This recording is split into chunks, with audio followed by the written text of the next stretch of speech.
Getting hit multiple times coming out of that bike section. More drivers coming to blows.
Well, hello and good evening, everybody. Welcome back here to Slow Motion Broadcasting, and welcome back to the Sim Racers Group F3 Championship. This is round number 9 of this season, coming to you tonight from Portimao. My name is Maunz. Alongside me in the commentary booth is Joshua Wilkie. He's also working all the comms and the cams with me here on this show. Well, Josh, for the first time in quite some moons, I believe, here on SMB, we head off to Portimao. Last time we got to cover this track was quite some months ago in the Grand Prix Tour Championship and the penultimate race of their season. Not a lot to draw between those Porsche Cup cars and these F3s here, but there is one difference. There is one similarity, I should say, between the two. This race is probably got some pretty big championship implications. We're getting into crunch time here this season, the final season here with these F3 cars. Only 3 more rounds left to go once we're done with tonight. Yeah, absolutely, Ron. Thanks for having me in Portimao. Not an easy track for sure. This is not an easy one. I've only been here a few times, but as you can see from our track map there, not exactly the easiest of courses. This is going to be one that you're going to have spent some time this week practicing for sure. And the driver out there who kind of can hit his marks over and over again is probably going to do very well today, as actually we're seeing Adrian Lopez there have a bit of a moment. He's going to keep it out of the wall into the kitty litter just a little bit there on the side. But yeah, Ron, I think this is going to be a pretty tough one for the drivers out there today. And as you said, our points championship is also, we're getting to the near the end of our season here, and it's definitely heating up a bit. Yeah, we'll take a quick little gander at the championship points before we get too lost up in the action here tonight, because it has been the Kayla Michaelwitz show so far this season. He has been clear above the rest. There you can see him right now. 624 points compared to Jason Green there in second at 494. Stephen Case is in third. Skylar Vickeroy has put together a fantastic season in his own right, is slotted in fourth, with Adrian Lopez completing your top 5. You can see the likes of Max Lindelato, Josh Corwin, Kenan Miller, Terry Crouch, and Jason Cotcher completing your top 10. But Michaelwitz has been the man to beat more often than not so far here this season. And with a comfortable points margin like that, we may be getting off into a scenario in a couple of weeks where he could potentially lock the deal up. So with that taken into account, we'll let you know about how things are working out here in this qualifying session. Only about 20 seconds left to go. Max Lindelato, as it stands currently, is holding on to the provisional pole position. Jason Green was just able to get up to the front row in the dying breaths of this qualifying gear. But interesting note, Kayla Michaelwitz, comparatively disappointing qualifying run, finds himself in a low spot of P4. Yeah, that's a little bit different, isn't it? Max Lindelato going to take the pole position around Portimao, then Jason Green, Adrian Lopez, and then Kayla Michaelwitz, our points leader. So who knows what's going on there? Maybe he's not quite as quick around here. Perhaps maybe he's got that points lead. He's a little bit maybe, just settling into that a little, maybe not pushing quite as hard. But either way, that's going to flip things around a little bit here for our first heat tonight. Let's see if we can get that grid up and going here for everyone, and we'll get this night going. Yeah, let's take a look at tonight's starting grid here for race number 1 of the night. Max Lindelato will start from the pole. Jason Green going to join him on the front row. Adrian Lopez will start in third with Kayla Michaelwitz alongside there, completing row number 2. Row number 3 will see Skylar Vickeroy start next to Danush Paborji. Varun Bali will be next to Tyrone De Silva. Josh Corwin and Michelle Lynn will complete your top 10. Yeah, and then in 11th place, we have Adam Duvall. Kenan Miller's last week's great performance there in 12th this week. 13th will be Jason Cotcher. Culker and Dillon will be in 14th. Diego Posada in 15th. Jose Navas Molina in 16th. And Stephen Case, 17th place, rounding out the field. Not sure what that's about, but we'll be expecting him to move through the field. An interesting little note before we grab the green, there are some penalties that need to be served by these drivers here tonight. Chris Eggert, Diego Posada, Jose Navas, and Nathan Perkins, I believe, all still have outstanding penalties after some previous incidents in previous rounds. So we do have a little bit of time before we get a forced iRacing start here, and we can get up, rocking, and rolling for this round of the championship. Will be interesting to see what Max Lindelato can do from the pole position. He's been a pretty strong driver throughout this campaign, able to get some good performances in every now and then, breaking up the dominance that we have seen so far this season from Kayla Michaelwitz. He's going to be interesting. Certainly Jason Green going to be a good competitor there on the front row. We know him from the Weekend Warriors ranks. We know that what he can do out there on the racetrack, so keep an eye on that as we get into it. But waiting for the green flag and the lights to come out here in round number 9 of this season here in Portimao. The green flag flies and the drivers are on their way. Max Lotto, Jason Green, pretty even keel start, but I think JG2 may have had the slight advantage. Heading down the hill into turn number 1, gonna take that top spot. Jason Green getting it, but Max Lotto not giving up yet, trying to sweep around the outside with the Trailer Park Girls, heading into turn number 2, into turn number 3 right now. Now is where the elevation change starts to play its hand, and Lotto gonna have that inside line as he gets his way through turn number 4, but a man sideways snap coming out of it. He held on to it, however, he's not going to hold on to a podium. Michaelwitz and Adrian Lopez will both jump up to 2nd and 3rd as more locking up as Michaelwitz now looking for it on green. Lotto with not the greatest start, but was holding on to it there in 2nd, and then has a pretty big moment there right beside, I believe that was Jason Green, right beside him there, and almost lost it. He's able to hold it, but he's going to lose a couple positions, or more than a couple positions because of that. Jason Green now leading us around the track. Kalen Michaelwitz just behind him, side by side, are Skylar Vicroy and Adrian Lopez. Not exactly a track you want to be side by side for too long, Ron. You'll definitely start losing positions, and I saw that coming. Side pod ripped off Adrian Lopez, and he is in the kitty litter. That's going to be pretty much his first heat here on that one. Unfortunately, not quite clearing each other on that one there. Just as I was saying, of course, that side by side not going to be as fast around here as you want it to be. Well, it's really not going to be fast if you make contact. You can see now exposed there on the side, all the guts on the inside of the car. That is not going to be the fastest race car anymore, and unfortunately he's knocked back quite a few positions there as well. Jason Green, though, up front under pressure from Kalen Michaelwitz, then Skylar Vicroy, and then you will find Max Lotto, who's made up at least one position here, also under pressure from Varun Bali from behind. And, you know, in the competition that we have seen throughout this season, Jason Green has been strong, but hasn't really been able to challenge Kalen Michaelwitz, who really has so far this season. But he did grab the opening feature race win of the season at Circuit de Barcelona, Catalunya, many, many moons ago, back on June the 17th. So keep an eye on that as we take a look at the trouble that went down heading into the turn.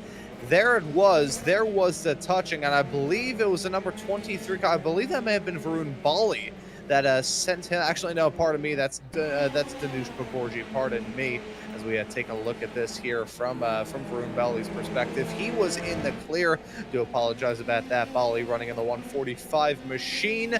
However, it's unfortunate for Adrian Lopez, as you mentioned. Side pod damage can be a killer in an open wheel car. It disturbs the aero balance, so not only are your aerodynamics affected, your straight line speed is destroyed.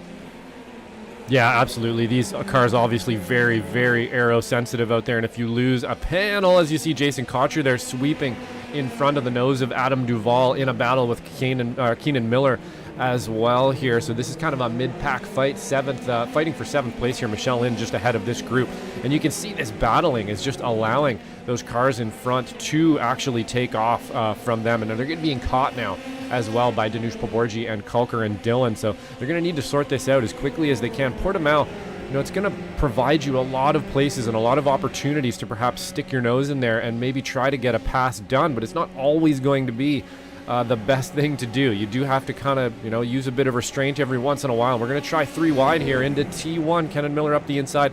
Maybe just having a little bit of intimidation there. Seems to have worked on the 422. And actually Adam Duvall going to get in front of Jason Cotcher on that one. So lots of places to pass around here, and it's really just going to be how you choose those places and how efficiently you can get it done. Yeah, so keeping our eye locked on these battles as we go into the early stages of this race. Still only about 4 minutes into it, so we still have a long way left to go. Taking a look at a little battle here up in the front. Jason Green and Skylar Vicroy, 2 close competitors, and Vicroy really putting together a strong run throughout this season.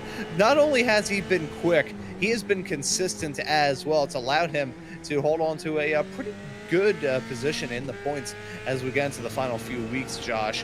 One of the standout stars this season, I think it is fair to say, has been Vicroy.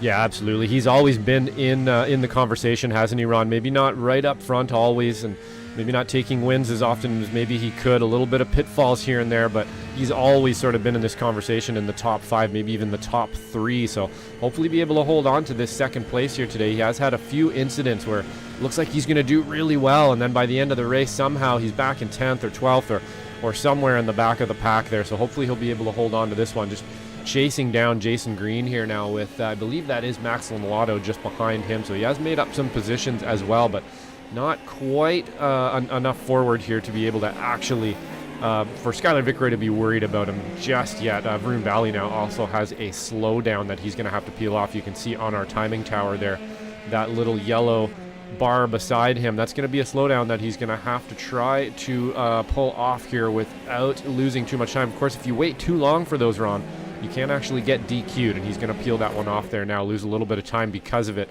and be about a second and a bit behind now after that one. But a little bit of fighting going on all over the field here. Cotcher and Dillon, Adrian Lopez now with that side pod missing, trying to make some positions up. Looks like he's going to get that one, at least for the time being, from Cotcher and Dillon, but pretty spread out around here. And as I said in the run-up, Ron, this place isn't easy. It's a pretty technical track. You really do have to put the time in, and I think those drivers that can kind of mesh with it and find a rhythm are going to kind of move forward, where the ones maybe not finding quite a good a rhythm are going to slowly kind of slip backwards and get a bit more space. So we'll see how this first one goes. Usually the heat races, you find some lines out there, and some people will find some pace, maybe some more racing. But right now, still Jason Green up front, Skylar Vickroy behind him, Max Lotto in tow, about 1.3 seconds behind. Not quite draft range yet, so he's going to have to do some work here, see if he can't catch that up.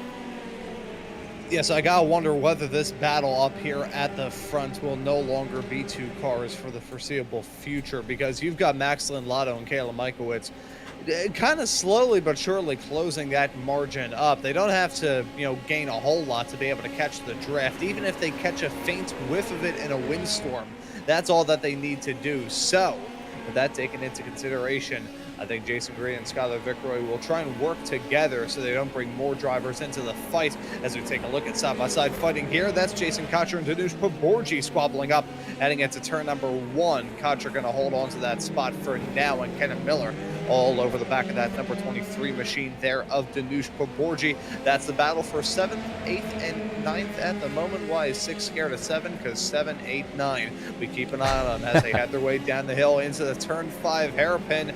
Getting back to the tricky nature of this track, Josh, we just saw a little bit of it right there. The elevation change around here is absolutely lethal. Like, this track may be just a tick below 3 miles in length. It may only have 15 turns, but it's got the both of those mixed in with some of the strongest elevation change that I think has ever been seen on the Formula One calendar. Yeah, absolutely. I would say it's almost in the extreme category as far as elevation change. We just saw a really good section of it there with Jason Cotcher, the captain, admin, and owner of SRG here. It's actually pretty crazy to imagine what that must feel like in real life in the car. You would have quite the roller coaster moment coming over that section right there, but it also makes things a little bit difficult as a driver, doesn't it, Ron, where you have these sort of off camber and then on camber corners that you're having to deal with, something you want to read in front of you before you get there. And then of course you also have those just massive sleeping policemen on the inside of some of those blind corners as well. So really easy to kind of jet the car in thinking that you're going to get this really good progressive line and then bump that thing and get knocked out to the side a little bit. Now a little bit of pressure here coming from Kenan Miller, and Danush Paborji actually going to take that position. The number 23 is from Jason Cotcher in the 422. Kenan Miller just looking on here, seeing if he can't find a little bit of blood in the water there. He is sniffing around for it behind the 422. Looks like maybe he's going to go for that position at some point here, but Jason Cotcher just losing out on that one. And you're right, Ron, this place has just an amazing amount of elevation change up and down. A little bit hard to see on some of our cameras, but when you get on board, you can really see it a lot. And man, that must be just crazy in real life. Yeah, this is a stunner of a racetrack. Haven't gotten the opportunity to be there. I'm pretty sure I'm probably on a no-fly list with some of the random stuff that's come out of my mouth in the air over the years. It's a bit of a lock-up there. Cotcher feeling some pressure from Miller, heading all through the mid-sector. This could be a side-by-side fight. This was actually a section where last time by, Cotcher and Paborji were briefly side-by-side through. Didn't see any swaparoo at that point in time. Had to wait a little bit later on in the run for that. as we are past the halfway mark. We do have that battle up at the front. And you know how I said that it was only about a second and a half that needs to be closed up for it to become a 4-car fight? Well, we've kind of got it right now. Just a bit of separation between the cars and less packed in than we had seen in the moments beforehand. Jason Green and Skylar Vicroy had 9/10 of a second between them. Max Lindlato a further 3/4 of a second back, and Kayla Michaelwitz about 6 to 7/10 of a second back from there. So it's not two little clumps of cars. It's one, larger clump, but nowhere near as consistently small as it was a little bit earlier on. That was absolute gobbledygook there. As you can see, Cotcher feeling some pressure with Kenna Miller side by side as they head their way out of turn number 3. I think the line was going to be, the clump may be larger, but that doesn't mean it's more competitive. There we go. We got it out. Hey, I do that all the time, Ron, for sure. It's easy to get caught up in something like that. But we're seeing actually Jason Cotcher, like we were mentioning before. It seems to be, obviously these F3 cars very, very stiff. And if you kind of get that brake bias rolled forward a little bit too much, you can snag a wheel. And once you snag a wheel, it's kind of like biting your cheek. It just gets swollen up and you continue to bite it over and over again. Or in the wheels terms, you can make a bit of a flat spot, and as you're on the brakes, that friction, as soon as it finds that flat spot, it just grabs it, and then it gets worse and worse and worse, and he's going to have to doctor that now. He's actually lost basically 2 positions because of snagging that inside wheel. We actually saw Kenan Miller do it right after the pass, maybe just a little bit too happy about that pass, went a little too deep into that corner, and also snagged a wheel there. But something we see in these F3 cars quite a bit, and I would imagine it's because of how stiff they are, and just how much you really do have to play with that brake bias to get them to comply and do what you want them to do there. Adam Duvall now getting past Adrian Lopez with that damage on his car. Just blood in the water, unfortunately, for Adrian Lopez there. It's not easy to keep one of these cars with a big aero damage like that up to speed. He's doing a great job of it. Back up front, though, Skylar Vicroy here and Max Lindlato now locked in a battle for second place. So all to play for on the podium positions here in the final minutes of Heat 1. He's going to have a look up the inside in the 9 and going to get it done. So it was a pretty decisive pass there from Max Lindlato on Skylar Vicroy. Skylar Vicroy not fighting that one too much yet. Looks like he's going to try to make a bit of a comeback here. Not going to be able to do it quite yet, though. So Max Lindlato making up those positions critically to get back up to the front where he started. Yeah, so a good move there. Lindlato looking to bounce back after that troublesome start to this race. Had a bad sideways snap. Just had to try and keep it on the road and keep the ship pointed in the right direction. These F3 cars, not a whole lot of aero to work with. You definitely do have some. You can see those rather aggressive front wing segments there, and the rear wing is pretty choppy too. So with that being said, these cars do have some aero to help them out, but you are relying a lot on the mechanical grip, especially on a racetrack like this. So Lindlato really had to walk around on eggshells after that lap 1 slide, just because of how much he had overcooked those tires on the car. So we keep an eye on the battling now going on right behind him. Kayla Michaelwitz and Skylar Vicroy are side by side, heading their way down the start-finish stretch into turn number 1. And Michaelwitz will be able to slip his way up into P3, but runs a little bit wide on exit, risking a slowdown and really compromising his approach, heading into turn number 3 there. Able to hold on and going to have some assurance there as Skylar Vicroy had a bit of a sideways snap, heading his way out of the turn. That's going to lose him just a teeny bit of time. Yeah, absolutely. He's making his way forward, though, isn't he, Ron? So he started kind of farther back today, but always seems to have the race pace, Kalen does, doesn't he? He always seems to be able to convert things into speed during the race, even if he doesn't do too well in qualifying, which actually he's done very well this season in qualifying, been a pretty formidable driver out there. But even when he doesn't, he's making his way back up into the podium positions here. And I mean, critically for a championship run, that's exactly what you want to do. Kind of the opposite, unfortunately, of what happened to Stephen Case this season, where not able to convert some of those wins. He'd even get a podium sometimes and then have some sort of an incident and end up going backwards a little bit. Of course, we're now actually seeing Stephen Case. I don't even think he actually started this one, if I'm not mistaken. So he might be out on this particular one here. But yeah, critically, Kalen Michaelwitz having a really good, consistent season where maybe some of his other competitors around him that could fight him for position or could fight him for the championship, just not having that same consistency this season. And as we know, it's a whole season. You got to buy a ticket to the last race to be able to make it work and get that trophy. So I think Kalen Majkowicz got a pretty good hand on it here so far. He definitely has at least one hand on that trophy, maybe even two at this point in the 76. But showing again, just putting a bit of a clinic on here as to how to just kind of consistently make your way forward, make those passes clean, and get it done. Yeah, so certainly throughout the season, Kalen Majkowicz has been the king of consistency. But in this race, I think the king of consistency has been our race leader, Jason Green, JG2 there.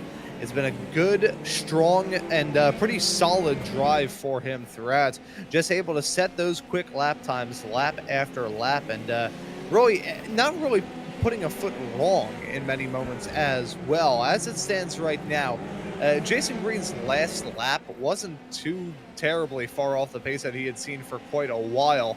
There's a stretch between laps number 5 and laps number 8 when he was in the 137.0 range every single time. 0.76, 0.44, 0.005, and an 0.35 there.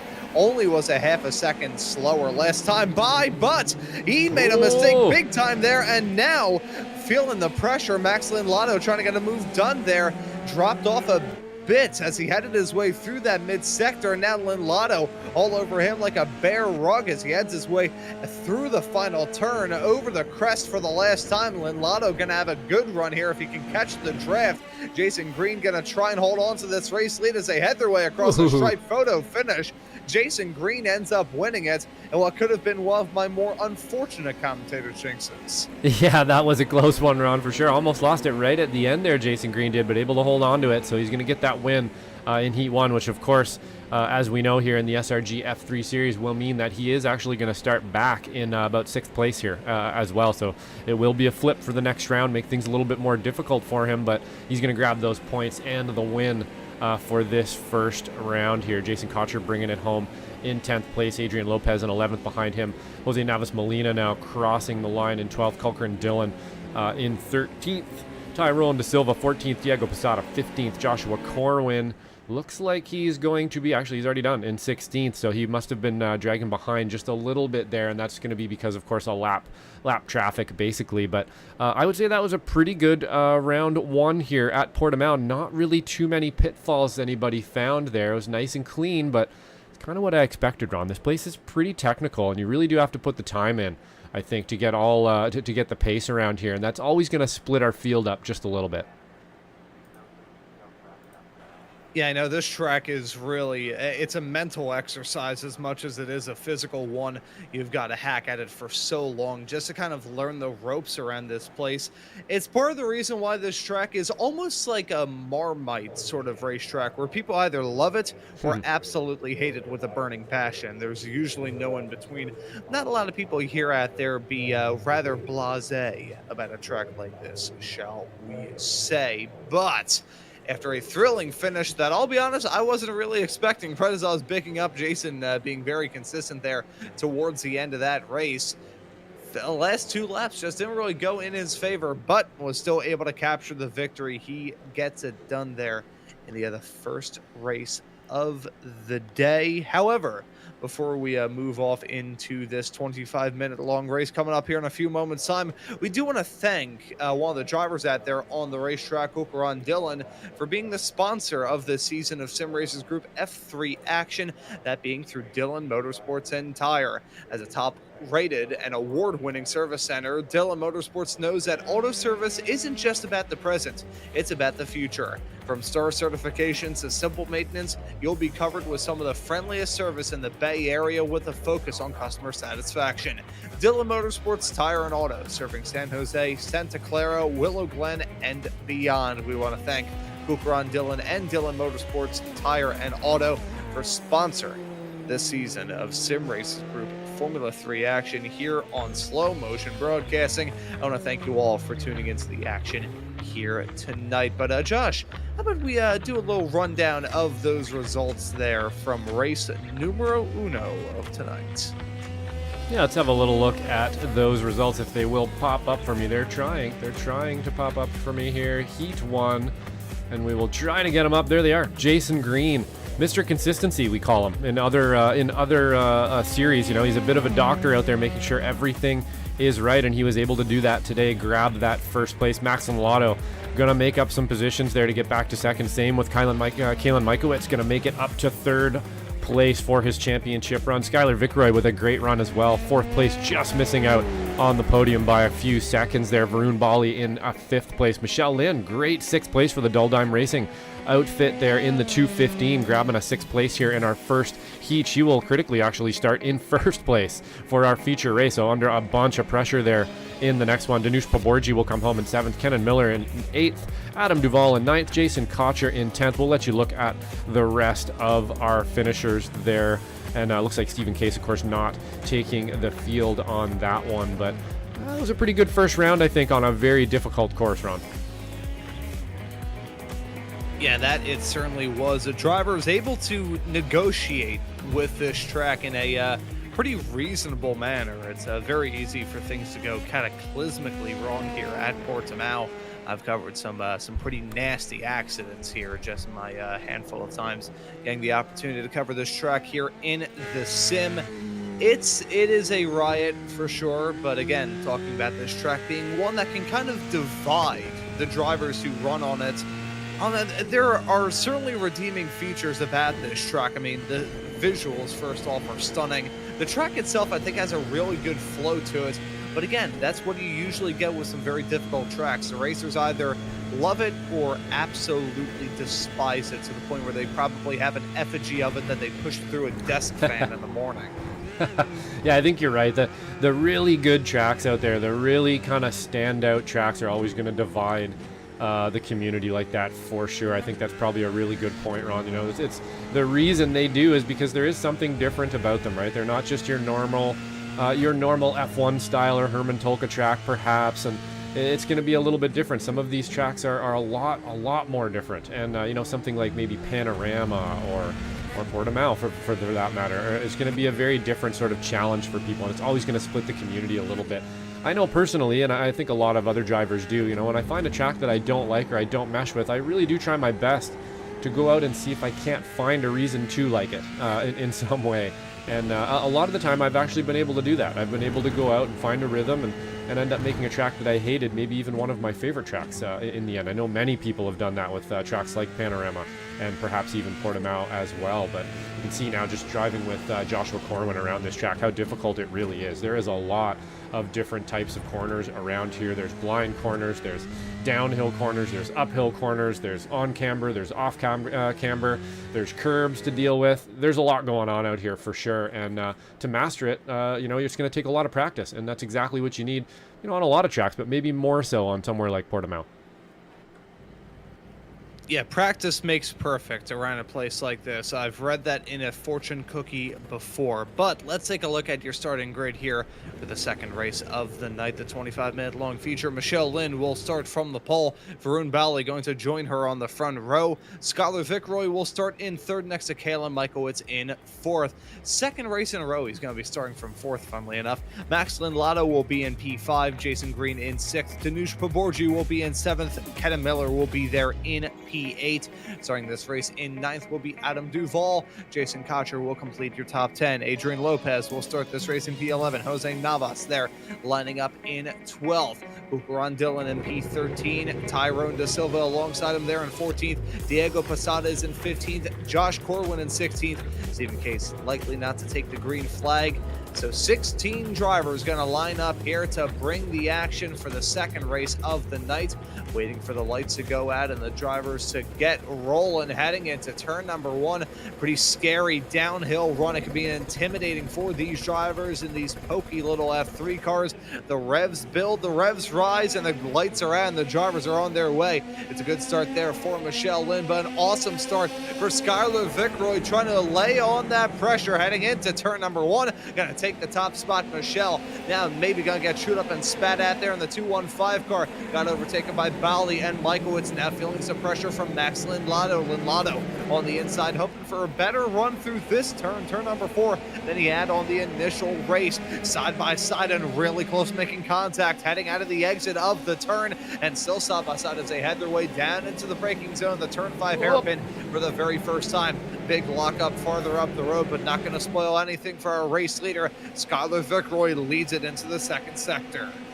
Skylar Vickroy leading us. What a start there. A bit of a land rush start for some of those drivers there, making up positions before even the second corner as well. So Kalen Michaelwitz actually doing a really good job there in the beginning to make up some positions, as well as Skylar Vickroy into T1. Michelle Lynn holding on now with Jason Green just behind her. So I'd have to say we had a pretty clean start there as well. Lots of side-by-side racing, a little bit of jockeying for position. Everybody still has wheels on their wagon, so we are looking pretty good out there. Just watching Kenan Miller now here in the Jaguar car, seeing if he can't make up some positions. He lost a couple off the rip there, I believe, so he's going to be going to look for some more positions as this night goes on. But of course, our feature race being a little bit longer than our other race here. Got 25 minutes on the clock, so a little bit more time to get it done, a little bit more time to look at those lines, see if you can't get them right.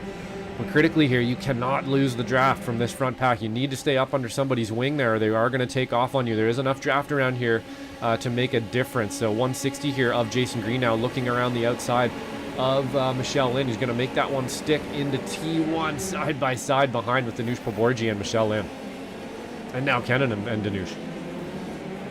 Yeah, Kenan Miller trying to sweep around the outside of Danush Poborji, heading off into turn number 3. Now going to hold on to the inside line through 4, and that will be a spot gain for Miller. Now side by side, Adrian Lopez looking to bounce back after an unfortunate set of circumstances that befell him in the first race. Looking to clip the coupon and get the 2-for-1 deal heading into the hairpin. Going to sweep down the inside and get that move done. Still a little bit of overlap on corner exit though. Miller using that outside line to keep the momentum rocking and rolling up the hill all through the mid sector right now. This is where things get twisty. This is where things get technical. You gotta try and single file out through here, and that's exactly what they are going to do, as that's a scary sight. Danush Poborji thought about going for it down the inside of Kenan Miller. However, he's blinking in and out. It's looking to move big time there. Josh Corwin punching out into the inside line and getting it done on Tyrone De Silva. That came out of nowhere. Yeah, beauty pass. Honestly, I felt that one coming. I could see that kind of opportunistic line opening up on the inside there as I switched cameras, and he went for it. I wasn't expecting him maybe to go quite as committed to it as he did, though, but he's going to make that one happen. Got on the clappers real good there to slow it down, and he's able to hold on to that position in the 37, now hunting down Jose Navas Molina behind. He looks like he wants to play today in the number 37 there, Ron. He's making his way forward for sure, and you got to do it as quickly as possible here in the early minutes of the race to try not to lose that front pack of cars now side by side with Jose Navas Molina in to T1. Looks like he's going to get that one done with the preferred line in. Molina now looking up the inside, see if he can get a bit of a switchback on him. Gonna wedge him a little bit, and he's almost going to cut down on the inside there. Thought better of it in the 37. Good that he did, because I believe the nose was there, so good spatial awareness for Joshua Corwin here. But that first lap round, while we were actually catching these guys, there was a lot of side-by-side racing going on throughout the entire field. We'll see if we can't bring some of that. Jose Navas Molina now going to go up the inside, lock up those inside tires, and maybe lose this position to him again. But side-by-side again, Ron. This one won't quit here with Jason Cotcher looking from behind, and he is going to get that one back from Joshua Corwin here. Jose Navas Molina taking the position of 11th place back from Corwin. So as you can see here as well, all this fighting is pushing them backwards, isn't it, Ron? That gap grew in the front, and now Jason Cotcher is right on their butt. And I will say one thing about Josh Corwin. I'm a little bit worried about the state of that car as he's side by side with Jose Navas, heading through the same section that he went for a gutsy move on Tyrone De Silva one lap ago. It was actually earlier on as he's going to spin, heading through that section. Game, set, match. He's going to drop out of that fight. But you can see one driver has fallen off the face of the earth. That's Tyrone De Silva. When we rode on board with Josh Corwin, it didn't look like the two cars made contact. That's because it didn't. But again, these cars have had consistent net code struggles throughout this season here on iRacing. iRacing, fine group of folks. They built one a heck of a service that we use here on Slow Motion Broadcasting to bring you all of this action. But unfortunately, sometimes mistakes are made, and there was no contact, actual car-to-car contact between Josh Corwin and Tyrone De Silva, but iRacing registered it as such through their netcode system. It gave Tyrone De Silva a meatball flag. He had to come down pit lane to serve that. Unfortunately, that has sent him completely to the tail end of this field. Yeah, that was a pretty bad one, unfortunately. Not really anything Tyrone can do about that, so we'll chalk that up to, I don't know, an engine failure or something like that. Not something he can control, but of course has the same outcome regardless of whether you wanted it to happen or made it happen or it just happened. You're going to end up at the back of the pack. So he's unfortunately going to be in 16th place now, and that's not going to be super fun for him. But Jason Green here trying to find his way forward, trying to grow this gap from Varun Bali to see if he can get him off his butt here. Bit of an ask here to catch up to Max Lotto up front, who's under the wing of Kalen Mikowitz, who's under the wing of Skylar Vickroy. Of course, if they start fighting, Ron, this Duldime Racing green car of the 160 of Jason Green will be able to catch up to them pretty quick, and I would imagine there is going to be a little bit of fighting coming here as well. So as long as Jason Green can kind of hold on to this gap here, maybe just plug in the best laps he possibly can, I have a feeling in a few laps these guys may be squabbling and he might be able to make up some position. So we will keep our eye on that. Really close race here with the 23 of Danush Paborji and Adrian Lopez side by side into T1, the 23 on the outside. Adrian Lopez in the 007, gonna make that one work on the inside before T1 now, hunting down Michelle Lind. He's going to go up the inside actually of the 215, make that one happen. So 2 positions in 2 corners. That's what you want to see here if you're trying to move forward.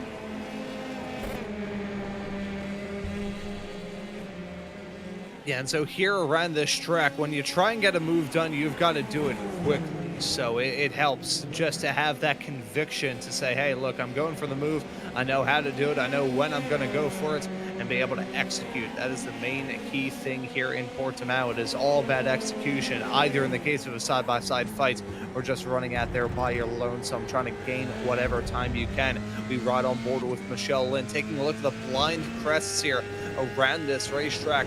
It is a roller coaster ride for sure in these F3 cars, but I think it's one that Michelle Lind has rather gelled with quite well. Unfortunately, the nature of her getting stuck on the outside heading into turn number 1 meant that she slid down the running order like a train falling off of the railroad tracks. However, she's been able to recover quite nicely, holding on to 7th as it stands right now, putting in some consistent laps, and still feeling some pressure with Danush Paborji and Kenna Miller directly behind. Interesting point that I do want to raise, and this is something that I saw discussed in the iRacing in-sim chat. Apparently, Michelle started off this session running her Adelaide setup, so that is about as far removed from this racetrack, both geographically and otherwise, that you can get. So Michelle Lind putting in a good performance as Paborji putting on a nice move heading into turn number 1 to jump up there into P7, close to making contact there, heading through turn number 2 and again through turn number 3.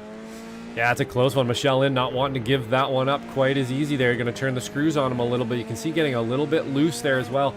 Not really sure how much tires are going to matter around here in 25 minutes, but you will start to get a little bit of fall off right near the end of the race here as well. And of course, it all depends on how well you treat them during the race. They could fall off earlier than that if you're out there just making them scream everywhere. But we are seeing some pretty wiggly cars out there for sure, and really easy to snag a wheel under braking as well. But Paborji going to get that one done, move him up to 7th place. Now looking down, Adrian Lopez about 2 seconds ahead of him. Then you're going to find Varun Bali. Then you'll find Jason Green. Then Max Lotto and Kalen Mikowitz, who are now a little bit closer to each other here. So, as actually just I moved off there. Believe that was Paborji doing a bit of an off track there. Doesn't look like he's going to get a slowdown for it, so he's actually going to be able to hold on to that, but did lose a little bit of time to Michelle Lind. But back up front here, Kalen Mikowitz and Skylar Vickroy, as well as Max Lotto, still looking like they're kind of plugging around together, not trying to hinder each other quite too much yet. And I would imagine, again, that's going to be because they know the likes of Jason Green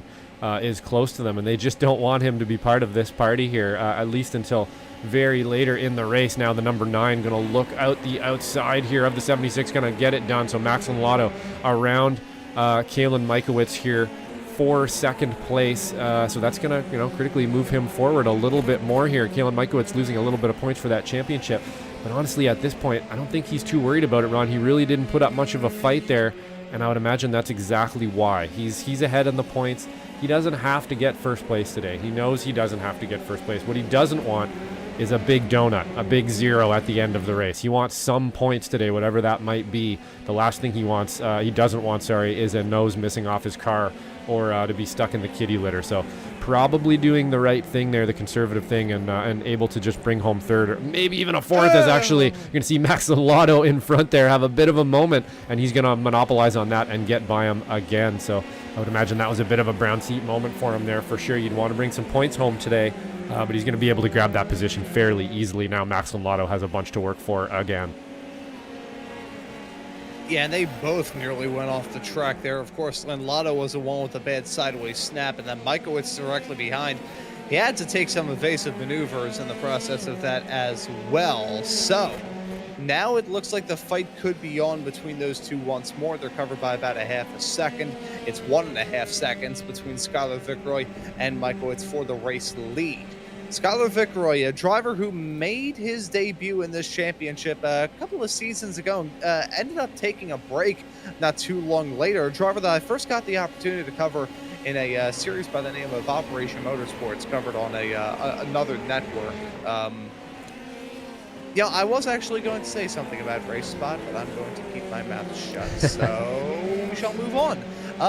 He's a very good driver. Got the first opportunity to cover him with the league that ran LMP2 cars at the time, the league by the name of Operation Motorsports. Fantastic organization. It's just a shame that they broadcast with a company that puts on shows. Yeah, that they should definitely be here with us for sure. Yeah, we're working on it. We can give them more soul than Race Spot can. Yeah. I can say that as a Race Spot employee for the past year and a half. Well, anyways. Vickroy, very good driver, and has really come into his own in these F3 cars, putting in some firm performances, getting some good runs. We have seen him running towards the front in many a race so far here this season. That was odd. Yeah, Mikowitz is same exact section, I believe, where Max Lotto lost it a lap ago. Yeah, that was a really odd one there. It almost looked like, I don't know, maybe something at home distracted him or something. I'm actually going to jump on board here. We'll jump in cockpit and just see if we can't see. Maybe we can glean a little something here as to what. Oh, so he actually did get a little sideways there for sure. We just missed it. And he's going to lose the rear end a little bit. Go full oppo lock there to the left and hold on to it. So some good gunfighter hands there from Kalen Mikowitz to hold on to it. Actually looked at that wheel. Didn't look very panicky at all, did it, Ron? He just kind of leaned into it. And I'm back straight again. I'll just keep going. So not a really big deal there. He's going to lose the position, though, because of that. Back to third place now, Jason Green, about 1.3 behind him. So if I was Jason Green, I'd turn on the jets here, quickly, just for a lap or two and see if I can't get under that wing and maybe catch up to him. I think that's exactly what he's going to try to do here. We'll keep an eye on that battle as well. But as you can see on our timing tower here, not a whole lot of super close racing going on. It looks like Michelle Lynn, actually, maybe Adrian Lopez tumbling down the order here. I think we've had an incident, Ron. I'm going to have a click here on our timing tower and see exactly what happened to him. And that's going to be another sort of odd one, isn't it? I don't know if he just lost the rear end there or if that was hardware. Let's jump on board and have a look. I think he got lost in where he was going there. It had to have been some sort of hardware issue because he was in fifth gear well before then. We'll see. Rejoins the track without any further incidents. Michelle Lynn definitely getting spooked there with the other car on the inside, but looks like he's been able to rejoin just fine. I think he may have just been called out by a brief lapse in concentration, which, hey, we have our moments. I've had my moments throughout most of the show, in fact. Now, granted, I'm running on a handful of hours of sleep, but you got to crack a couple eggs and make an omelet, I suppose. Keeping our look on this fight with Diego Posada down the inside of Jose Navas. That's for 12th. He's got to take it, and Jason Cotcher looking to follow suit, but Navas, slingshot run coming out of it. He's got to punch his way back up into 12th. This is a real interesting fight. Oh, and he's going to lose it on the inside there a little bit as well. That almost looked like it kind of surprised the two of them that it was taking place at that exact moment there. Posada now trying to gather it back up after a couple pretty interesting moments there. Cotcher as well having a pretty good moment there as well. But Jose Navas Molina is going to hold on to this one for now. They're going to have to kind of regroup here and see if they can attack him again. But that was quite the little chain of events that we just witnessed there. A little bit of kind of, I don't know if that was just a little bit awkward kind of on a few scenarios there. I'm not sure exactly he was expecting to be beside or up quite as close for that pass, and then all of a sudden he was, and then they're off track. It was a little bit of a crazy one there for sure, but they are critically going to be able to continue on here. Didn't make any contact or anything like that, so it looks like they will continue on. Jason Cotcher here now still holding on to 13th place. He's down about 3 positions from the beginning of this one. I think our biggest gainer here is going to be Joshua Corman, up 5 positions so far in this one, so doing a pretty good job there. But Jose Navas Molina just in front of him under pressure now, from Cotcher and from Diego Posada. We'll keep an eye on this battle because it looks like they are probably going to turn the screws on him again here at some point. Jumping up now to Michelle Lynn in the 2:15. Kenan Miller just behind her, applying the pressure, only about 0.2 of a second, so definitely in striking distance here. He's going to look up the inside on one of the slower corners here, get alongside. Looks like he's going to be able to take the outside on the next corner, hold on to it here around the outside. Will he be able to come in front? And no, he's not going to be able to hold that around the outside. Not always the easiest thing to do there for sure, around the outside of a corner. If you can get a pass done like that, it's usually because you got some pretty hefty skill there. But I would imagine here Adrian Lopez as well just salivating at this battle going on in front of him, and they're going to go 3 wide into T1, Ron. Yeah, 3 wide. Michelle Lynn understandably having to back out of that as Miller and Lopez still chasing each other's tails. And Michelle Lynn actually attacking once again on Lopez heading into turn number 2. Lopez, I think, ran a little bit wide, missed that apex a teeny tiny bit. And the fight is going to be on between those two as Kenan Miller looks to pull away. Taking a look at the replay right now, riding on board with Kenan as he added his way down that start-finish stretch on the outside. Able to get the move done, clips a coupon to get the 2-for-1 deal, and that is how you fight. We'll say, speaking of fight, it's a big old party up at the front between Skylar Vickroy and Max Lynn Lotto. Now, Max Lynn Lotto, a driver that only joined the Sim Racers Group World a couple of seasons ago. I got the opportunity to cover him when he started off in the F4s. Really has become a formidable contender here in these F3s. Already a feature race winner this season, that coming at Road America a couple of rounds ago. Skylar Vickroy has been very, very fast, but hasn't been able to capture a win quite yet. So, with that being said, you've got 2 very interesting cases battling for this top spot, but one that could maybe get involved as well. It's the man throughout the season, the man to beat, the man with the plan. Kayla Michaelwitz is trying to close up that gap, but Max Lynn Lotto looking to do it first. A little bit of contact there as they head their way down the start-finish straightaway. Lynn Lotto trying to sweep around the outside, hold it on the outside of Vickroy. That was a brilliant fight back there. It nearly ended in tears, and Lynn Lotto gonna get that move done. And you know how I said that Kayla Michaelwitz was maybe gonna look to get involved? He's now only a half a second off the back of this duo. Yeah, absolutely. It's definitely going to slow the drivers down just a little bit there to get in a fight like that. But Max Lotto forcing his way by there. Not the easiest pass to get done, but he was able to do it. He's able to hold on to it here as well. I think he's got a little bit more raw pace than Skylar, so he should be able to kind of march away slowly here. That being said, Skylar Vickroy should be able to tuck his nose up underneath Skylar Vickroy here and perhaps stay with him, keep this position, is what I'd be thinking about. I want to stay as close as I can to the 9 while not letting the number 76 of Kayla Michaelwitz by, which is going to be a difficult prospect for sure. I think maybe he's got the overall pace out here on most of the drivers tonight.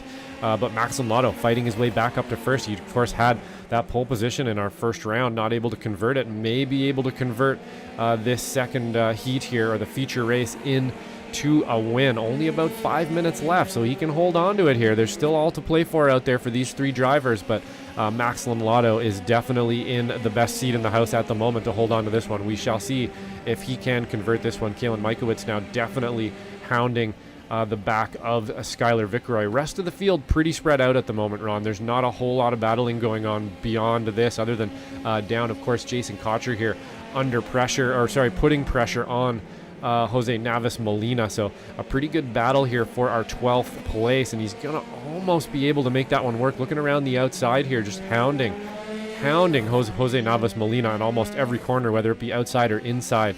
I'm not sure, maybe he would wait. If I was Jason Cotcher, I would wait maybe a lap or two here and then make it happen right near the end of the race. He does look like he's in pretty good position to make something happen, but I'm not sure I'd want it this early, as he is going to pull out to the outside on the straightaway here. Not going to get under the nose or under the rear for that draft quite as much as he maybe could have. It looks like he is going to have a bit of a position here into T1 on the outside. Of course, never going to work. A bit of a longer line that you have to take on the outside, and Jose Navas Molina going to have a fairly easy job of holding on to the inside of it. But of course, now it's become the outside, and the 422 of Jason Cotcher is going to make that one work after a few complex corners. Yeah, so Cotcher still on the defense as Jose Navas on the offense, trying to look to get the move done. Small little lockup heading through the turn, a side by side here for second. Michaelwitz looking for it on Skylar Fitzroy, going to hold on to the inside line through turn number 14, and he will take that spot. So with 4 minutes left to go, Michaelwitz now going to have no obstructions in the fight between himself and Max Lindelato, but you gotta wonder whether he will have the time to really do it. That was Michaelwitz's first attempt at getting a move done, locked it up big time, had a bit of rotation through the turn, basically parked it on the apex and prevented Skylar Fitzroy from going for the cutback. However, Fitzroy, always good on that. He's been able to go back again on Michaelwitz, had the draft hang down the start-finish straightaway, and he's able to get that move done once more. So Michaelwitz going to have to rethink this, try and get the move done once again, and all of this battling is fantastic news for Max Lindelato. Yeah, absolutely. Max Lindelato and possibly even Jason Green here as well in our final minutes, depending on how hard this battle does go. But you can see how easy it is to lock these F3s up into especially that particular sort of downhill, kind of on camber, all kinds of things being asked of the car in that particular corner there. You're trying to slow down, you're trying to turn, you're going downhill, you're headed towards a sleeping policeman, you're using some curb. As you see, Skylar Fitzroy is leaning on the power now for sure. He is feeling it. He wants this second place out there. He wants to hold on to it. Kalen Michaelwitz behind him wants that second place from him. Not sure how much he's willing really to stick his nose out there to get it, though. If I was Kalen Michaelwitz, I would be pretty happy with my third place today. I definitely wouldn't want to knock a wheel off or something like that in the final minutes here. He is going to actually lock up again. Like we said, once you lock a tire up, pretty easy to lock it up a couple more times. Jason Green, though, lurking in the background there. Went from 1.7 to 1.5 to 1.4 now to 1.3 even. Of course, that is going to rubber band a little bit around the track, but he has made up a little bit of time on these two drivers, so not sure he's going to have the time to actually monopolize on that and make it happen. But one little mistake from these guys up front here, and he'll be all over them for sure. Skylar Fitzroy wanting that good finish today. I'm sure we spoke to him last week, said he was going to put some time in, get on the books here. Looks like he has, and he's going to get a good finish today if he can hold on to it.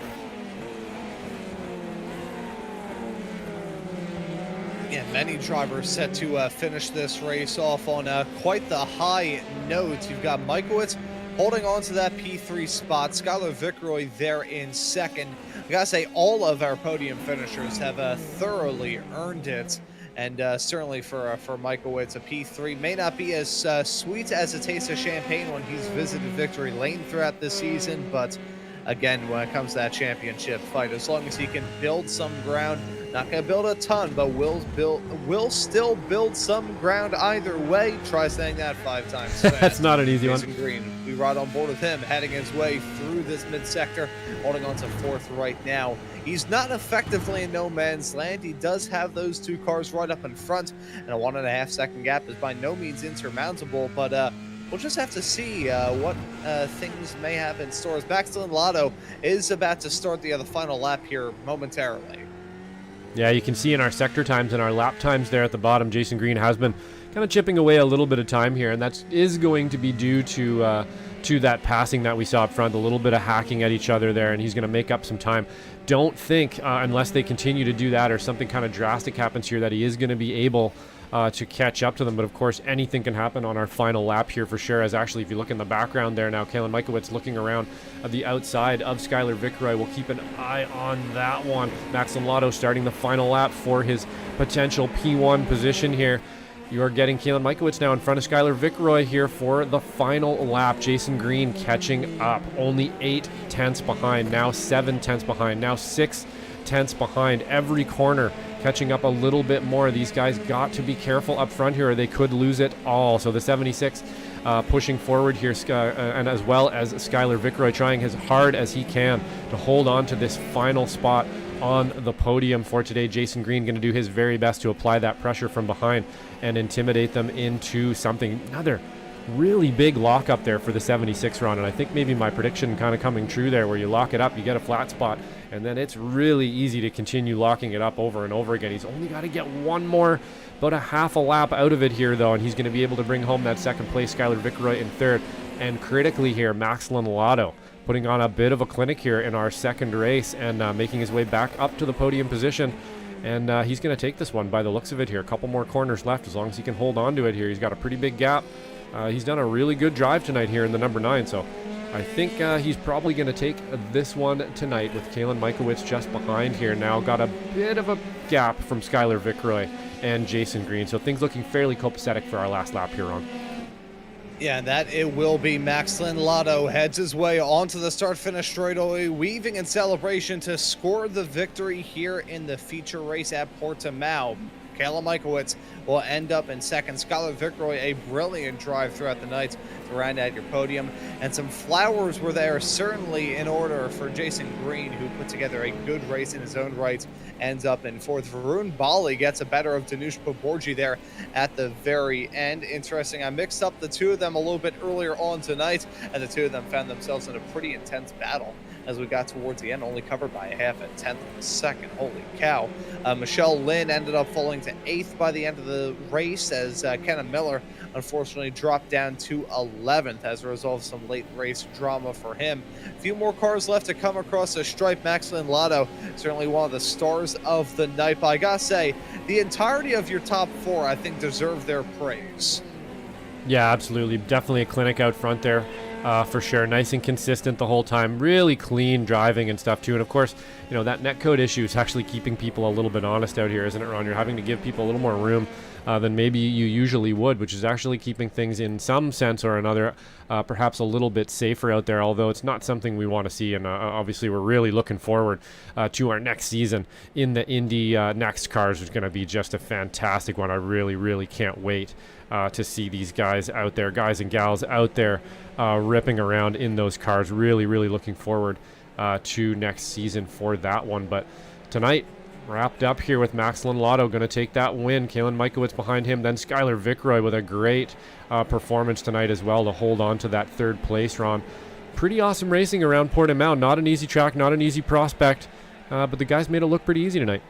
Oh, and a little bit of netcode contact at the end there. We're going to chalk that up to netcode as well. That definitely was not intentional and is going to kind of mess up our podium pictures here a little bit. Not something we see every week there, or something we do, see every week, but not the incident there, of course, every week. But we'll see if we can't get a better shot of it here. I think he's going to actually be missing a little bit of his car on this one. So that's not how he actually won the race, people, if you're looking out there and you just tuned in. He did have a wing on it till about 20 seconds ago there, and he's going to get some donuts in for us now for that win. Kalen Mikowicz today. Great racing out there. You know, I'm not sure if anything will come out of that, but I'll just bring this up either way. If something does, that would be pretty interesting when it comes to the championship fight there with Kalen Mikowicz. You can see the front end damage on that car as a result of that contact. It's like, you know, as a small kid, you know, when you stuck your hand in the cookie jar, you ate the cookies when you shouldn't have had them, and somebody comes up to you, points at you, and says, "Hey, did you have those cookies? You're not supposed to eat them." And you try and sheepishly say, with a mouthful of cookies, "No, that wasn't me. I didn't eat the cookies. The dog ate the cookies." Oh boy! But Skylar Vickroy burning it down here on the start-finish straightaway. We'll take a look at your race results here in a couple of moments' time. Decompress after a pretty stressful night for these drivers here with round number 9 of the Sim Racers Group F3 Championship here at Portimao. Getting the victory is Max Linlato. He was quick in practice, quick in qualifying, really quick in the first race. I think he would have been a strong contender to potentially win it if it wasn't for the fact that he had a pretty rough start, had a bad sideways snap, and things never really materialized for him in the sprint, but was still able to capture the feature race win here. My mouth does not want words to be coming out of it here right now. Finishing in second is Kalen Michaelwitz. Third place is Skylar Vickroy. Jason Green is in fourth. Varun Bali in P5. Danush Paborji is in sixth. Adrian Lopez in P7. Michelle Lynn in eighth, with Adam Duvall and Josh Corwin completing your top 10. Yeah, and then you'll find Keanon Miller in 11th with a great run today. A little bit of attrition there in the second race, but able to come home in 11th. Jason Cotcher as well. Great run out there today in the 422. Lots of good racing battling on screen for us in the 422 there. It's going to take home 12th. Jose Navas Molina as well, getting mobbed by many drivers today, and in lots of fights, doing a really good job to hold on to 13th. Tyrone De Silva with some pitfalls, unfortunately there. The net code grabbing him a little bit early in this one. Diego Posada in 15th. Culker and Dillon will be in 16th. Actually had an incident that I believe we missed near the end there. I'll see if I can't maybe bring that to you here momentarily. And Stephen Case actually in the chat just letting us know. He says he's taking a break this week, just saving the replay for a review though, hence why it looks like he's still in there. So he's not in here racing today, but he is definitely studying the racing today. So always in the game, even if he's not on track, Stephen Case.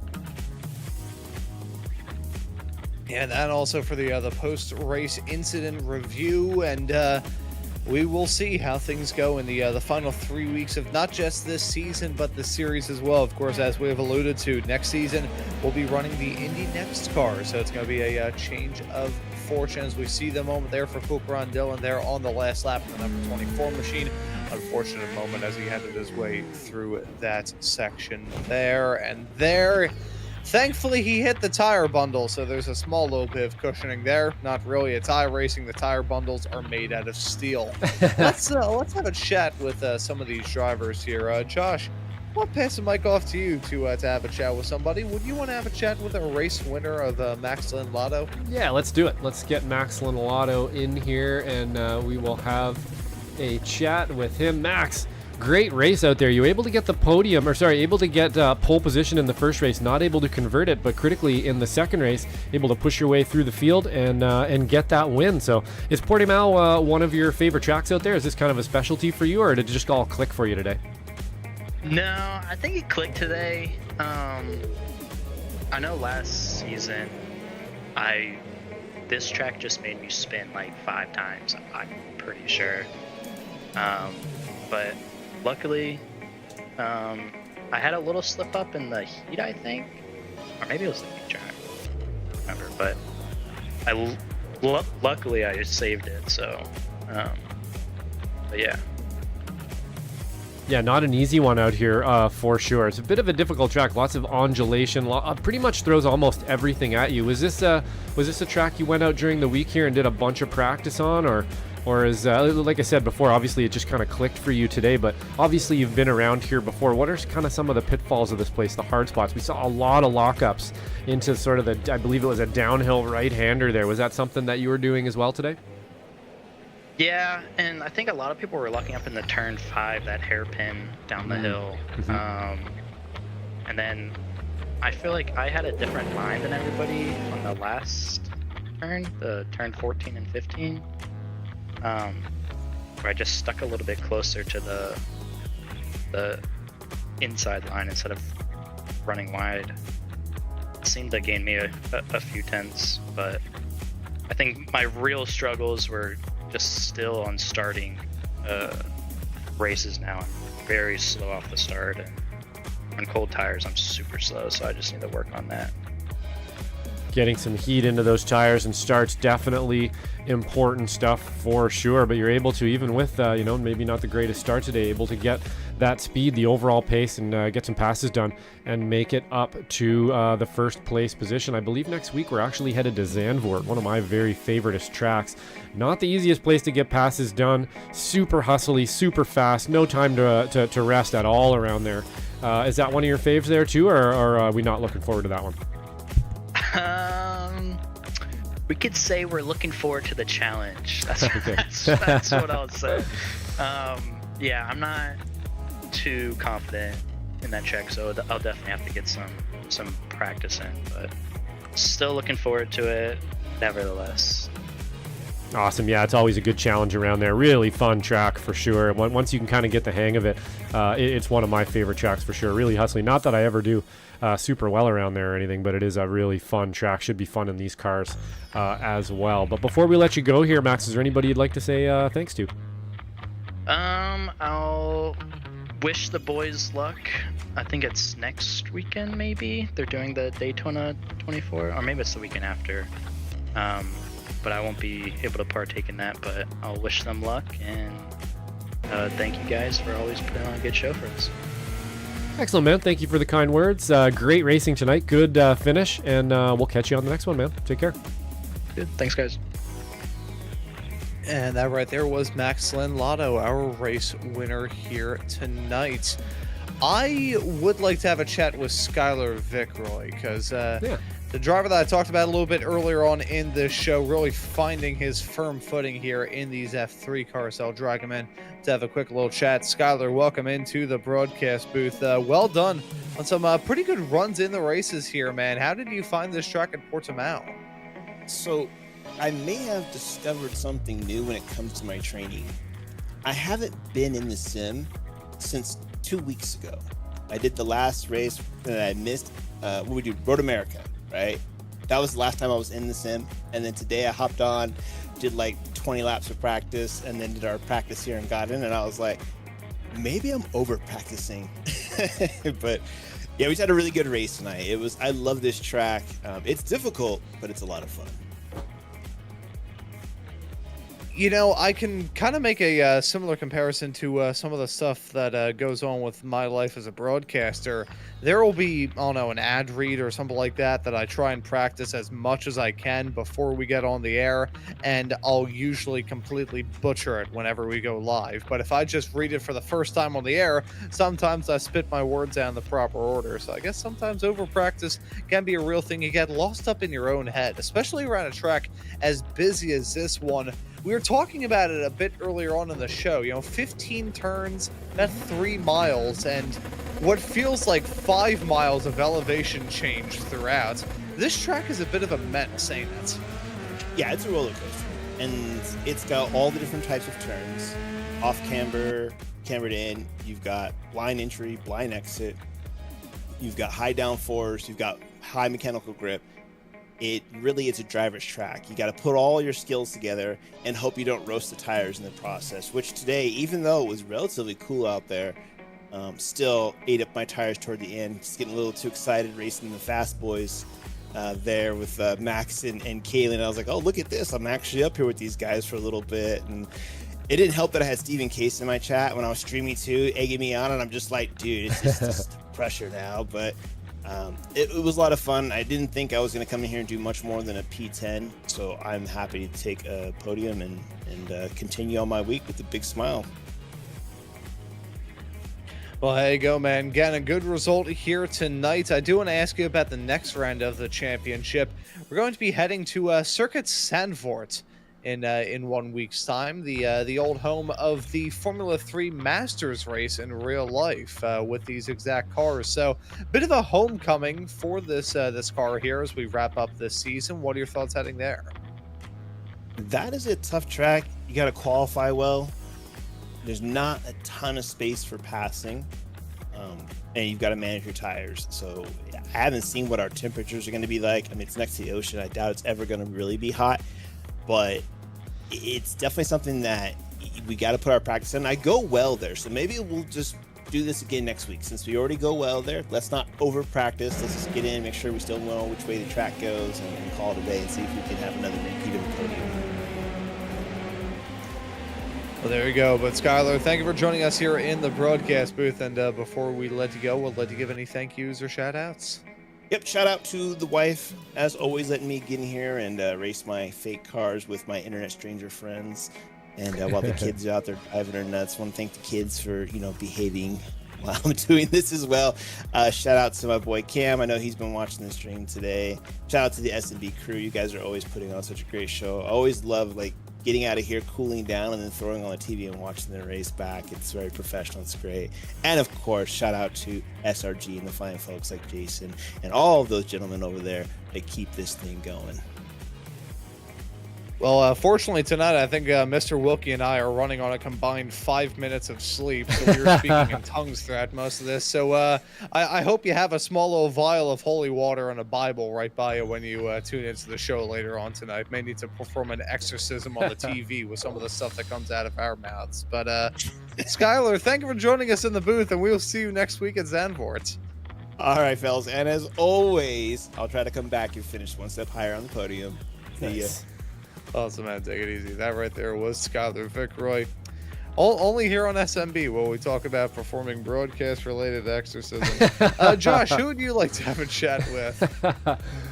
You know what? We should bring in Kalen Mikowitz here, I think. I'm going to bring him, or if we could bring him down from the booth for me there, Ron. Let him in here, and we'll have a talk. Kalen, your championship run still looking great today, able to make up those positions and actually end up back on a podium after maybe not the bestest qualifying ever, at least in the first round there, but critically able to get those points as well. So pretty cool track around here. Is Portimao kind of one of your faves, or did you have to put in a bunch of work this week to get proficient around here? Portimao is one of my favorites. Always love racing here, dry, wet, GT cars, Formula cars. Been on this since the interleague. Did some F3 races here as well, so I knew the track, but I will be honest, I did kind of like let off the gas coming to the end of the season. Didn't really practice. You know, I'm just here at the SRG facility just to hang out and talk to friends, really. So when you can do that and get a good result, I think there's nothing not to love about that. But yeah, it's a track I really love because you can do so much side-by-side racing. You can put cars 3 wide everywhere. Not super advisable, but there's huge braking zones. You can really fight into every single hairpin, and that's what I love. Like, if you don't have exactly the best pace, you can get in someone's toe, really analyze them, set up a move, and get it done, and you know, get back into a train and continue on making progress forward. So I really love this track. Yeah, really racy track. Good way to put it, for sure. You can kind of pass lots of places around here, especially when you really get to know the track there. Just watching actually a replay of almost running into the back of Jason Green there early on in this one, but able to miss that. But yeah, I think you're right. There's lots of places to pass around here. And once you kind of get to know the track, if you can get out there with a really good group of drivers like this, you can have a lot of fun, and you can pass and pass back, and it's a pretty cool track for sure. Next week, however, we are headed to Zandvoort. A little bit tighter, a little bit more hustly, not a whole lot of time to relax around there, and only a couple passing spots really as well, unless you're really force the issue. So is that one that you're looking forward to there as well, or is that one that maybe a little bit hesitant about? I'm hesitant. I think I'm good enough, but there's a couple sections that I can't ever get right. You know, the huge turn 4 with the extreme banking that you really got to find the correct speed on, and then there's the really slow hairpin section where you have to commit to getting the car rotated. You can't back out, you can't be scared and slow down, or else you lose multiple tenths through that section, and it sets up someone for that, you know, front straight turn 1 battle. So that's a track that I'm just gonna bring the points home and hopefully finish out the season strong. But at least I've raced there once before. I got that going for me. Yeah, it's definitely a good way to put it there, for sure. It's a really hustly track, really fast, and it is, you know, commitment, I think, is the key word around Zandvoort. A lot of very committed corners at high speed, and even the lower speed ones, like you said, you got to kind of pitch the car into them to get the maximum out of it. Very committed track, so should be a really fun one to watch here for all our viewers and us up here in the booth, and a real test for you guys and girls out there as well for that one. But before we let you go here, Kalen, maybe there's some people you'd like to thank. Yeah, huge shout out to Jason again, keeping this place open, and you know, letting me come by, hang out with friends, and really enjoy my time here, and course, the rig's great. I was able to get a P2 and get used to it, and have a good result. So, also shout out to you guys. I think the production's been great. I hope that we've got everything sorted out for the Indy next season. Can't wait to see how those broadcasts are gonna go. And yeah, thanks again for all the hard work that you guys do, especially Braun, who are sometimes behind the scenes, but you know, appreciate it. Yeah, absolutely. Critically, actually, Ron working on a project file for the Indy next season there. That's going to show us some pretty cool stuff, so we'll keep you posted on that. We are both actually hard at work setting up next season on SMB. Going to have a lot of stuff, a lot of returning series, as well as some new ones as well. So things definitely upward and onward here. But Kalen, looks like you got a pretty good championship run under your belt, man. It's been great watching you this season. We'll catch you at Zandvoort next week. Have a great week. Have a great week, guys. And that right there was Kayla Michael's P2 finisher. I would be remiss if I didn't bring in Michelle Lynn to have a quick little chat here. So we'll have a quick little chat with Michelle. Michelle, welcome into the broadcast booth. Sorry you kind of got poached like an egg there at the start of the feature, but had some really good pace here throughout the night. How was it out there? Oh my god. Okay, so first of all, I'm gonna like pre-apologize for everything I'm about to say because my brain is like scrambled eggs right now. Oh, felt that. Oh my god. So I'm playing Folk Fest on Sunday, and I've been in music mode, and this is like the first time I've ever raced at this track, and I could not keep my focus to save my life tonight. But I guess I kept it enough because the heat race went off like pretty well until like the last lap. Danush had basically caught me, and I drove about as defensively as I could legally and get away with it. Like, I gave him nowhere to go. It was slow as can be, but it was last lap, so I knew I could do that. But I almost want to apologize to Danush, but it's racing, you know? But, you know, because I was in 6th place, and I'm like, if I'm in 6th, I'm going to start pole in the feature, which I've never done. Or if he passes me, then this is like 7th place. Oh well, boo, whatever. You know what I mean? So like, I wanted that 6th place in the heat, and I got it. And then I just like, I had a terrible start in the feature, and I felt like the whole field like walked by me. But then once things settled down, it was actually like a really good race. I had Danush behind me early, and he was just faster. And I fought him like one lap, and then I'm like, you know, I'm gonna slow us both down. Just go. And then at one point, and I'm trying to remember who it was. It might have been when Danush passed. I know that we were going down the main straight into turn 1, and I was in the middle. I think it was either Danush or Adam on my left, and then Adrian was on my inside, and so we're 3 wide going into turn 1. I backed out. I lifted. I'm like, no, we're gonna die. I don't want to die. So I backed out, took the turn, tried to do an over-under. It didn't work, but ended up getting candy later in the race. But oh my god, I am non-stop talking. I'm so sorry. It was okay. It was a lot of fun. Yeah, no worries. I was muttering dross throughout most of this broadcast, so you were quite all right, Michelle. I do want to ask you about the next race. We're going to be heading to Zandvoort in about a week's time. That track kind of similar to this one, a relentless assault of turns, a lot of elevation change there. What are your thoughts heading to Zandvoort in 1 week's time? I don't know. I mean, some of these tracks this year, like, I mean, I don't know the exact count, but I feel like over half the tracks we've done so far, I've had to like buy and learn and had no idea what I was doing. I'm gonna shout out Jason Green, because without his coaching, every Tuesday night we practice for an hour, and he tells me what I'm like could do better, and it like sometimes it takes a second off my time. It's like that much. But with Zandvoort, I know that track pretty well, pretty quick there in a V. This isn't a V, but I feel like I've learned this is like I've done like what a little over a season and a half now in this car. Like, I know the car well enough, I know Zandvoort well enough. So like, if I can be like, honestly, if I can finish around where I finished today, like 8th place, like I'll be really happy. Like we have so many aliens in this group, so many fast drivers, but also like some of the cleanest drivers you're gonna find, which is amazing. This is a really good group of people. Yeah, it's an Hey, awesome Nancy. community.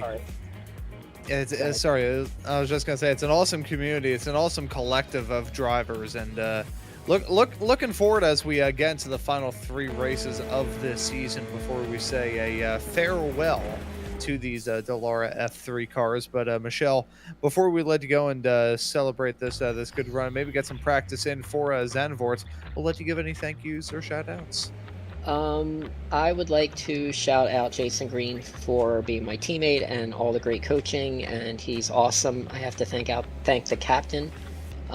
Sim Racers Group is an amazing group. They're very strict with their penalties, and that's what a sim racing league needs. And it just makes the racing so much better, even with cars that have massive netcode. Next year will be interesting.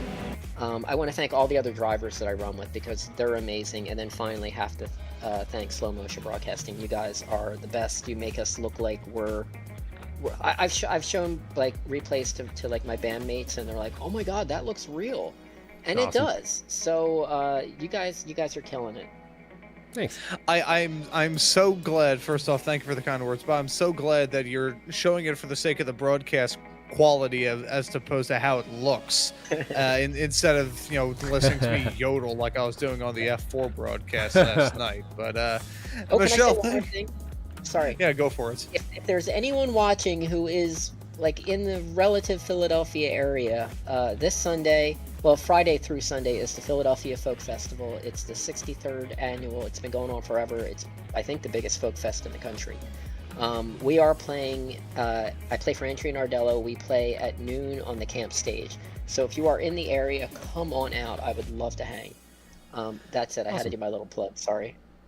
Yeah, quite all right. by No all worries. means, It's right. I think right outside of Montgomery County. I'm trying Yeah, to. it is, right. It's Schwanksville, Pennsylvania. Like, you're kind of in the boonies.